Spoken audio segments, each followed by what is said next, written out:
Just জীবনে একটা ভুল করছো, আমাকে বিয়ে করে ফেলছো, বিকজ আমি তো তোমার জন্য পারফেক্ট না।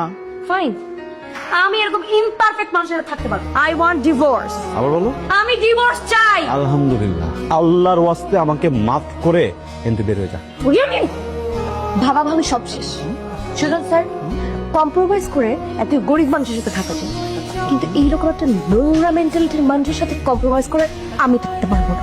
স্যার, সিম্পল একটা কথা বোঝায় বলি, হ্যাঁ ভালোবাসার বিয়ে ছিল, কিন্তু আমাদের লাভ ম্যারেজ থেকে লাভটা অনেক আগে উড়ে চলে গেছে। এখন শুধু ম্যারেজটা আছে, তো এটাকে আপনি উড়ায় দেন প্লিজ।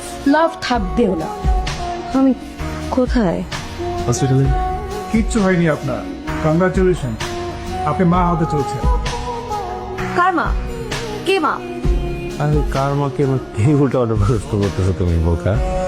তুমি মা, তোমার পেটের ভিতরে আমার বাবু হচ্ছে, আমি বাবু হতে চলেছি। একটু আগে ডিভোর্স পেপারে সাইন করে আসছি, আমি মা হতে চলছি মানে?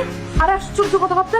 প্লিজ, এটা একটা হসপিটাল, আপনার একটা সুসংবাদের ব্যাপার। ডিসিশন কি নিবেন না নিবেন এটা বাসায় গিয়ে নিতে পারেন। তুমি আমাকে তোমার এই চেহারাটা আর কোনোদিন দেখাবো না। It's okay, it's okay. এই সেম ভুল ধারণা আমারও ছিল, বুঝছো? আমিও ভাবছিলাম যে গতকালের পর আর কখনো তোমার চেহারা দেখতে হবে না, কিন্তু দেখো এখন বুঝতেছি তোমার চেহারাটা না দেখলে তো আমি তো শান্তি পাবো না, আমার তো রাতে ঘুম হবে না। আমি কার দিকে তাকা থেকে ঘুমাবো একটু বলো? আর তুমি যে বাসা থেকে চলে যাবা, তুমি তো একা একা যাবা না, সাথে করে তো পেটের ভিতরে আমার বাবুটাকে নিয়ে যাবা, এটা তো আমি হতে দিব না, বুঝছো না শোনা? তুমি তোমার এই মুখ দিয়ে বলছিলে না আমাকে ডিভোর্স দিবা, এখন যদি তুমি তোমার মুখ দিয়ে আমাকে বলো যে তুমি একদম বদলায় যাবা, ভালো মানুষ হয়ে যাবা, তুমি তোমার এই জিব্বা দিয়ে পুরো বাসা যেটা ক্লিন করবা, তারপরেও আমি তোমার সাথে সংসার করতেছি না। দেখুন, আপনি তো ম্যারিড, আমরা চাইলেই আপনার অ্যাব্রেশনটা করতেই পারি, কিন্তু এখানে আইনি কিছু জটিলতা আছে। ইভেন আপনার অভিভাবক আর আপনার হাজবেন্ডকেও প্রয়োজন আছে, তার পারমিশন ছাড়া আমরা আপনার অ্যাব্রেশনটা করতে পারবো না। আপনি সিয়াম সাহেবের ওয়াইফ বলছেন? এখন সে আমার হাজবেন্ড না। তারপর বলুন, ফোন করেছেন কেন? জি, উনি একটা অভিযোগ জানাইছে আপনি নাকি ওনার বাচ্চা অ্যাবর্শন করতে যাচ্ছেন। মানে আপনি বললেই হবে নাকি? দেখুন ম্যাম, এটা আমার কথা না, এটা কোর্টের কথা। উনি কোর্টে অভিযোগ জানাইছে, কোর্ট পরবর্তী সিদ্ধান্ত না জানানো পর্যন্ত আপনি এই বাচ্চা অ্যাবর্শন করতে পারবেন না।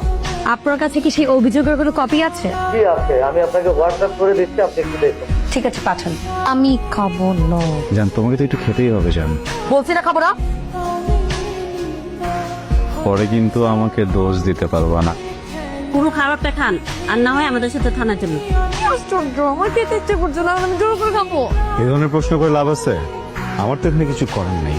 হ্যাঁ, আইনের সামনে আমার হাত পা সবই তো বাধা। দেখো, আমি একটা কথা বলি, দেশের প্রচলিত আইন অনুযায়ী গর্ভাবস্থায় একজন নারী এমন কোনো কাজ করতে পারবে না যেটা পেটের ভিতরে সন্তানের জন্য ক্ষতিকারক। কিসের গাড়ি এটা? কার গাড়ি? তোমার গাড়ি না, মানে বাবু হওয়া পর্যন্ত এটা তোমার গাড়ি, বুঝছো? মাসিক চুক্তি নিয়ে পেয়েছে। প্রেগনেন্সি প্লাস 4 মান্থ অনেক বেশি রিস্কি, বিশেষ করে রিক্সায় ওঠা। রিক্সাটা ওঠাই যাবে না, এটা বাচ্চাটা তোমার অনেক ঝামেলা, বুঝছো? দুজনেই ঝালমুড়ি হয়ে যাওয়া।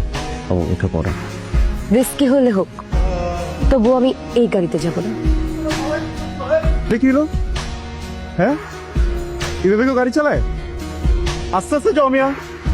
মামা, আপনি সামনে যে গাড়ি পাবেন সেই গাড়ির উপর উঠাই দিবেন, যান। আর আস্তে যাও না, তুমি এটা কি করতেছো?